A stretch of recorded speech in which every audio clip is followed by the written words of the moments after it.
A severe winter storm forced North Dakota's governor to issue a mandatory evacuation where Dakota Access Pipeline protesters are camping out. But those protesters say they're not going anywhere. The pipeline would run through Native American land. Activists argue it will damage drinking water and threaten sacred sites. Dave Thompson is in Bismarck, North Dakota. He's the news director for Prarie Public Radio, and he's been following this story since the beginning. He joins me now by phone. Thank you so much for being with us. We really appreciate it, Dave. I want to ask you. I'm from that area. It snowed at least 10 inches. I know very hardy people up there in North Dakota, but there are thousands of protesters hunkering down in the 10 inches of snow. Do you expect most people there to stay, even though the governor says conditions are life-threatening? Well, it's almost an act of a little bit of defiance and a little bit of saying, hey, we're here to make a point, we're staying. I believe that in my talks with the protesters, they're staying. You do. There were earlier reports that government officials would be blocking food and supplies from getting into the camp. It sounded like a spokesperson for the governor then said on Tuesday, well, that's not true. What do you know about the supplies in the camp right now and the back and forth about this? What I know is basically what you know. There were initial reports that there were going to be blockades of supplies coming into the camp, but they're saying, no, we're not going to do that because some of these are a matter of life or death, and nobody is talking about, life-threatening actions by law enforcement, by state government, anything like that.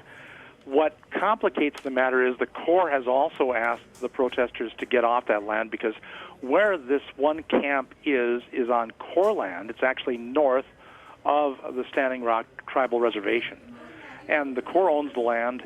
The Corps said, we have management on it. We would like the protesters to leave, but they're not going to do it by forcing people out. And in other words, they're not going to send law enforcement down there to get people and yank them off the land.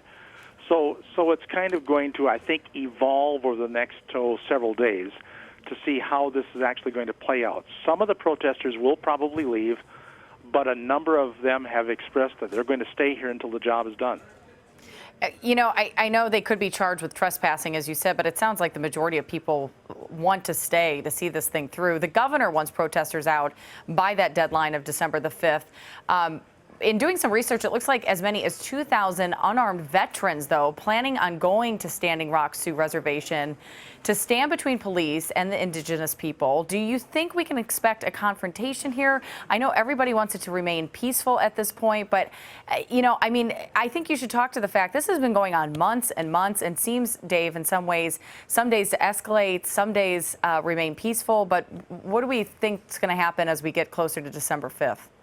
I think what we're hoping and what I'm hearing from the veterans groups that you have talked about is that they're going to try that it's going to be a peaceful situation. They're going to be between the protesters and law enforcement. Law enforcement has been pretty restrained in this whole effort.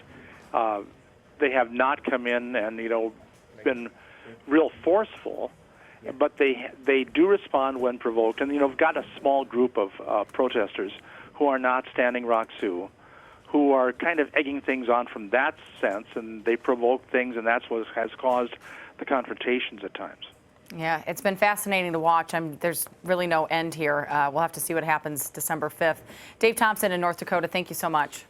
You're very welcome, Jamie.